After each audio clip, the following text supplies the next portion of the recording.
Всем привет, дорогие друзья! Сегодня хочу поделиться с вами еще одним рецептом хлеба. Сегодня пеку молочные батоны по очень простому и быстрому рецепту. Когда хлеб горячий, у него очень аппетитная хрустящая корочка. Тесто нежное, упругое, волокнистое. При разрезании не крошится, после нажатия принимает исходную форму. Нет ничего вкуснее ароматного свежеиспеченного хлеба. Обязательно его приготовьте и попробуйте.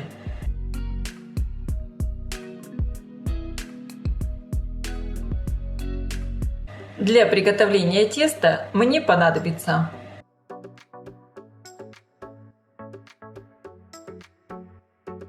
в теплом молоке, температура которого примерно 38 градусов, разведу дрожжи. Всыпаю сахар, всыпаю дрожжи. Хорошо перемешиваю. Оставляю дрожжи постоять минут 5-7, чтобы они подошли. В подошедшие дрожжи добавляю соль, вливаю растительное масло, перемешиваю и постепенно просеиваю муку. Начинаю замешивать тесто. Муки может понадобиться больше или меньше. Смотрите по консистенции.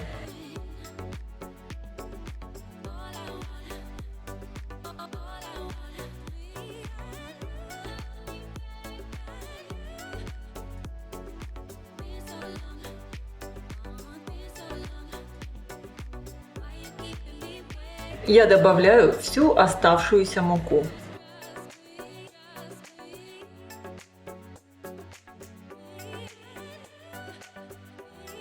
Лопатку убираю.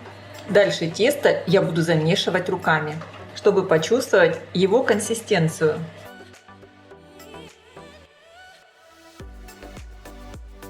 Перехожу к замешиванию теста на столе. Буду вымешивать тесто примерно 7-10 минут, чтобы оно полностью перестало прилипать к столу и к рукам. Муку сюда я больше добавлять не буду. Сейчас тесто у меня получается еще вот таким липковатым. Оно пристает и к рукам, и к столу. Можно помогать подбирать тесто скребочком. Посмотрите только, какое великолепное тесто получилось. Оно нежное, мягкое, абсолютно не прилипает ни к столу, ни к рукам. Подкатываю его в шар. Миску слегка смазываю растительным маслом. Тесто также. Выкладываю его в миску. Закрываю пищевой пленкой и отправляю на расстойку в теплое место примерно на 1 час. Все, кто смотрит мои видео, знают, что обычно миску с тестом я ставлю в микроволновку. Рядом ставлю стакан с горячей водой. Закрываю дверцу, и у меня получается такой теплый шкафчик. Конечно, при этом микроволновку я не включаю. Тесто великолепно подошло.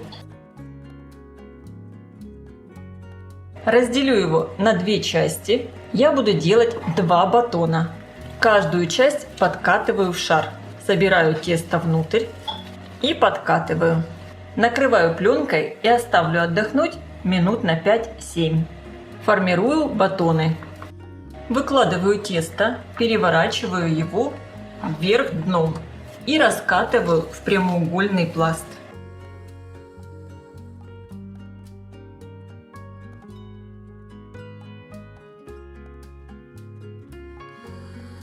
Толщина пласта примерно 1 см. И теперь тесто сворачиваю в рулет, прижимая край. Стараемся свернуть тесто как можно плотнее.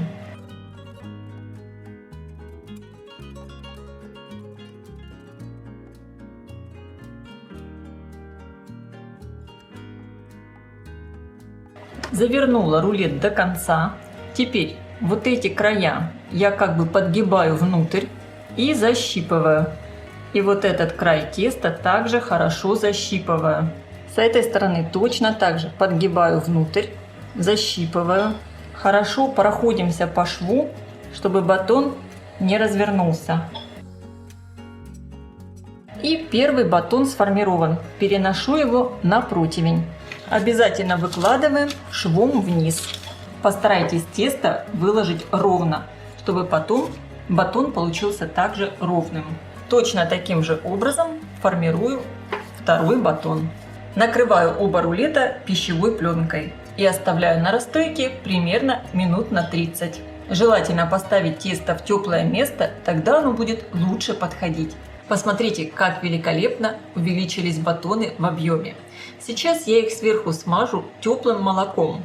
Очень аккуратно, чтобы тесто не осело. Благодаря этому у батонов получится красивая румяная корочка.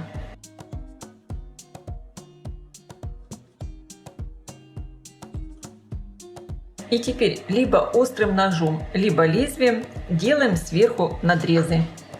Я делаю надрезы слегка под углом.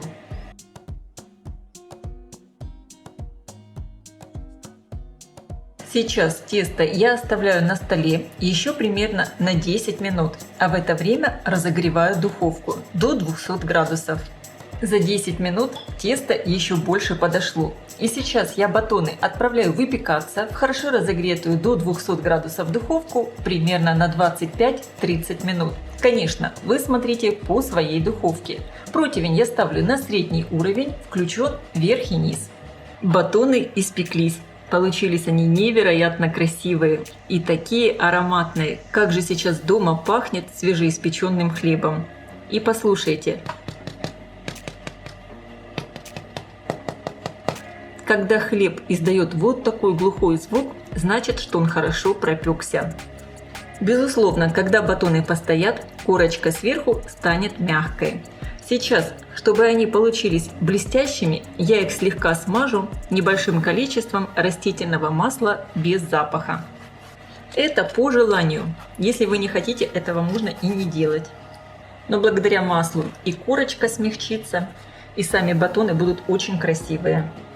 Батон такой большой, но на самом деле он такой легкий, воздушный. Переношу на решетку, чтобы они остывали. Я желаю всем приятного аппетита, ставьте лайки, пишите ваши комментарии. Делитесь этим новым видео с вашими друзьями в социальных сетях. Подписывайтесь на мой канал Люда Изикок Позитивная кухня. Всем пока!